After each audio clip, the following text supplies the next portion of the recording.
हाथी मेरा साथी। दुनिया का सबसे बड़ा जमीनी जानवर। आज इसके मुतालिक परखते हैं ये क्या है, क्यों है।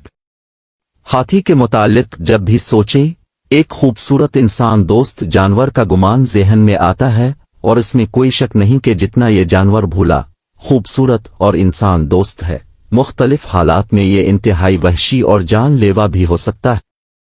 दुनिया में दो बर्रे आज़म हैं जहां हाथी पाए जाते हैं, एक अफ्रीका और दूसरा एशिया। अफ्रीका में हाथी की दो नस्लें पाई जाती हैं, एक झाड़ी वाला हाथी यानी बुश एलाफेंट और दूसरा जंगली हाथी यानी फॉरेस्ट एलाफेंट, जबकि हाथी की तीसरी नस्ल एशियाई हाथी है जो कि एशिया का वासी है। इस तरह कल मिला के दुनिया में हाथी की तीन नस्लें हैं, उनका मुख्तसर जामे जायजा लेते हैं। एक अफ्रीकन बुश एलाफेंट। ये हाथी अफ्रीका में सबसे ज्यादा वसी रकबे पर फैला हुआ है। अफ्रीका एक इंतहाई गर्म बर्रे आज़म है, इसलिए वहां जंगलात बहुत कम, जबकि घास के लंबे मैदान सवैनास और नीम जंगलात हैं। कल मिला के ये अफ्रीका के 37 मुल्कों में फैला हुआ है, और तमाम हाथी की नस्लों में से सबसे बड़ा यही है जो 13 फुट ऊंचा और तकरीबन 11 टन भारी हो सकता है। डोग अफ्रीकन फॉरेस्ट एलाफेंट। अफ्रीका के चंद मगरबी ममालिक और मुल्क कांगो में घने जंगलात मौजूद हैं जहां यह हाथी पाया जाता है। यह हाथी की तीनों नस्लों में सबसे छोटा है, जो कि 7 फुट तक कद आवर हो सकता है। अफ्रीकी झाड़ी वाले हाथी, और इसमें फर्क यह है कि झाड़ी वाले हाथी के कान बड़े, जल्द सुरमई, दांत सामने ऊपर की तरफ नोकीले होते हैं, जबकि जंगली हाथी के दांत नीचे की तरफ झुकते, रंग गहरा सुरमई और कान और दांत भी छोटे होते हैं। 3 एशियन एलाफेंट। खत इस्तिवा यानी जमीन के बिल्कुल दरमियान, जहां दर्जा हरारत बहुत ज्यादा होता और जिसकी वजह से सारा साल बारिशें रहती और घने जंगलात उगे हुए हैं, इसके इर्द गिर्द ममालिक में ये हाथी बड़ी तादाद में पाया जाता है। ये भारत, श्रीलंका, थाईलैंड, मलाइशिया, इंडोनेशिया वगैरह में मौजूद है। एशिया के इन मुख्तलिफ मुल्कों के हाथियों की जसामत में 19-20 का फर्क मौजूद है, लेकिन सब एक जैसे दुखते हैं। एशियाई हाथी 9 फुट ऊंचा और 4 टन वजनी हो सकता है। इसमें और अफ्रीकी हाथी में बहुत सारे फर्क मौजूद हैं।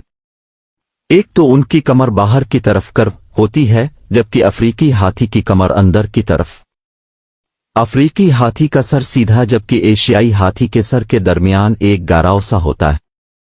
एशियाई हाथी की सूंड और कानों से अक्सर रंग पिगमेंट गुम हुआ होता है, जिससे गुलाबी रंग के नुक्ते नमूदार होते हैं, जैसे इंसानों को चंबल होती है। सिफर अफ्रीकी हाथी की सूंड पे 2 उंगलियां, जबकि एशियाई हाथी की 1 उंगली होती। एशियाई हाथी के पांव की उंगलियां आगे 5 और पीछे 4, जबकि अफ्रीकी हाथी की आगे 4 और पीछे 3। हाथी के दांत खाने के और दिखाने के, और ये बात बिल्कुल दुरुस्त है।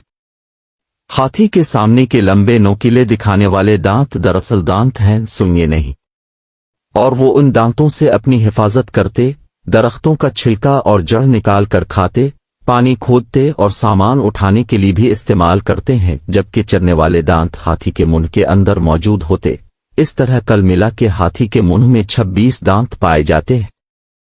अफ्रीकी हाथी नर और मादा दोनों में ये सामने वाले दांत मौजूद होते और नर के ज्यादा लंबे होते हैं, जबकि एशियाई हाथियों में ज्यादातर नर में और मादा में इंतहाई छोटे ना नजर आने के बराबर ये दांत मौजूद होते हैं, जिन्हें टशीज कहते हैं। हाथियों के इन लंबे दांतों को टस्क्स कहते। हाथी की सूंड ट्रंक। हाथी की सूंड इंतहाई पेचीदा, स्मार्ट और स्टेट ऑफ द आर्ट जिस्म का हिस्सा है। मतलब ये ऐसे ही इसके मुंह पर नहीं पैदा हो गई, बल्कि इतने बड़े जानवर के लिए इस हिस्से में एक खास मकसद रखा गया है। हमारे बाजू में 4 मसल्स होते हैं। हाथी की सूंड में 40,000 मसल्स हैं। जी हां, इससे आप अंदाजा लगा ले ये कितनी ताकतवर शय है। हाथी अपनी सूंड से कितने काम ले सकता है, इसके लिए शायद एक और पोस्ट लिखनी पड़े। मुख्तसर ये कि ये इंतहाई भारी भरकम सामान उठाने के काम आती है। ये आपकी चिंची रिक्शा को बिसानी अपनी सूंड से उठा ले और गेंद की तरह उठाकर परे फेंके। ये इससे अपनी हिफाजत करते, पानी पीते, पानी और मिट्टी जिस्म पर उछाल कर उसको ठंडा रखते, एक दूसरे को इससे छूकर अपना एहसास दिलाते। हाथी की सूंड पे बनी हुई उंगलियां इनको चीजें टटोलने, उठाने और महसूस करने के काम आती है। ये अपनी इन उंगलियों से मूंगफली छेलकर इसका दाना निकाल कर खा सकते हैं। हाथी की खाल, इस पे मौजूद झुर्रियां न होती तो शायद हाथी का जिंदा बचना नामुमकिन होता। हाथी गर्म खतों का बाशिंदा है और वहां इसके जिस्म पर नमी रहना जरूरी है ताकि सूरज की गर्मी उसे कुचल ना डाले। इसलिए ये अपने जिस्म को जब पानी डालते हैं तो पानी काफी देर इनके जिस्म की झरीदार खाल में मौजूद रहता है जो उनके जिस्म को ठंडा रखता है। इसकी मिसाल ऐसे ही है जैसे एक सीधा कपड़ा धूप में रखा जाए और एक दोहरा फोल्ड करके तो सीधा कपड़ा पहले खुश्क होगा। हाथी के कान, जितना गर्म खित्ते का हाथी होगा कान भी इतने ही बड़े। दरअसल ये कान नहीं बल्कि गर्मी कंट्रोल करने वाले पंखे हैं जिन्हें ये सख्त गर्मी में झूलते रहते हैं। सिर्फ यही नहीं, उनके जिस्म का गर्म खून जब पतले कानों में पहुंचता है तो ठंडा होता है और यही डांसेस लेकर बाकी जिस्म में दोबारा दौड़ता है और इस तरह जिस्म का दर्जा हरारत ठंडा करता है। कान खड़े करके खतरे के वक्त हाथी खुद को बड़ा देओकामत भी दिखाता है ताकि मुखालिफ डर के मारे दूर रहे। हाथी के पांव, हाथी अपने पांव के पंजे पर चलता है और खड़े खड़े सो सकता है। इसके चपटे पांव और इस पे इसका भारी भरकम वजन दरअसल उन जंगलात और घास के मैदानों में लंबे रास्ते बनाते जिनको दूसरे जानवर आमदो रफ्त के लिए इस्तेमाल करते हैं। हाथी का क्या मकसद? इस देओकामत जानवर का घने जंगलों और घास के बड़े मैदानों में रब कायत की तरफ से एक खास मकसद है, वो ये कि ये दिन में तकरीबन 150 किलो घास फूस पत्ते फल वगैरह खा जाता है और इसका 60% तो गोबर की शक्ल में कुदरती खाद के तौर पर जगह जगह फेंकता है। इसका मैदा बीज हजम नहीं करता जो कि गोबर का हिस्सा बन जाते।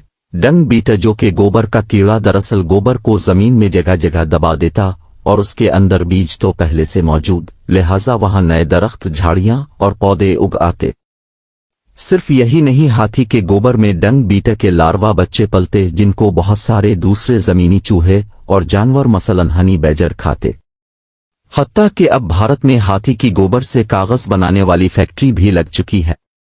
हाथियों का खानदानी निजाम, हाथी इंतहाई सोशल और खानदानी निजाम के तहत इकट्ठे रहते। हाथियों के झुंड को सबसे बड़ी उम्र की मादा हाथी हुकूमत करती जिसे मेटियार कहते। वो मर जाए तो उसकी बड़ी बेटी ओहदा संभालती। झुंड में खालाएं, चचियां, ममाना है सब रहती और नन्हे बच्चों की हिफाजत करती। बच्चे जब बड़े होते तो लड़कियों को झुंड में ही रखा जाता जबकि लड़कों को बाहर निकाल दिया जाता है जो कि बाद में अपना छेड़ोहे का गिरोह बनाते और मिलाप के वक्त मादा ओहे के ग्रुप के पास टहलते। हाथी का बच्चा पैदा होने के बाद ही पहले घंटों में अपने पांव पर खड़ा हो जाता और चलना सीख जाता है। पैदाइश के वक्त उसका वजन 150 किलो होता है। अक्सर झुंड से गलती से अलहदा हो जाए तो शेर और टाइगर के हत्थे चढ़ जाता है। वैसे हाथियों का शिकार सिवाय इंसानों के कोई नहीं करता। हाथी खतरनाक हो सकता है। ये राजाओं महाराजा की सवारी और जंग व जदल में इस्तेमाल होने वाला जानवर इंतहाई खतरनाक साबित हो सकता है, खुसूसन नर जो मिलाप की जरूरत से गुजर रहा हो। मिलाप की जरूरत के वक्त हाथी का लेवल 60 दर्जे ज्यादा हो जाता है जो कि इसके मोडाल को वहशी बना सकता है। वो हार्मोन हैं जो जिस्म में सेक्स की ख्वाहिश पैदा करते। इस ख्वाहिश के वक्त को कहते हैं मस्ते में हाथी के सर की साइड से एक पानी सा भी रिश्ता रहता है जिसे कहते हैं। हाथी इस वक्त में इंतहाई वहशी रूप इख्तियार कर सकता, दूसरे हाथियों जानवरों हत्ता के इंसानों पर हमला करके उन्हें मार सकता है। दुनिया में हर साल 500 अफराद हाथी के ऐतों मारे जाते हैं।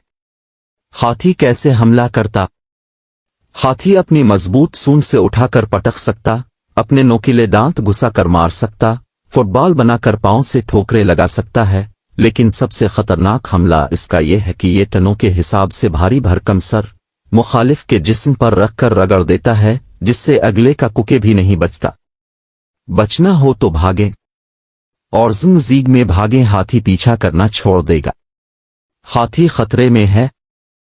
हाथी को उसके दांतों की खूबसूरती और गोश्त के लिए बहुत कत्ल किया गया है जिसकी वजह से इसकी तमाम नस्लें खतरने में हैं।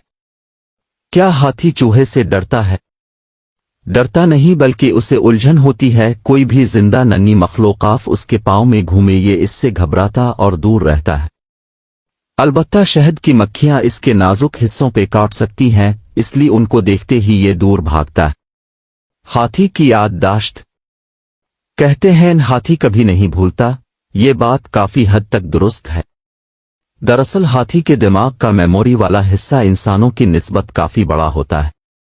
ہمہ وقت چلتے پھرتے رہنے والے اس جانور کو مختلف پانی کی جگہوں، خوراک کے ایریا کے بارے میں بہترین جانکاری بھی اس کی یادداشت کا حصہ ہے۔ ہاتھی کو اپنے کسی رشتہ دار کے مرنے والی جگہ پر بھی متعدد بار آتے دیکھا گیا ہے۔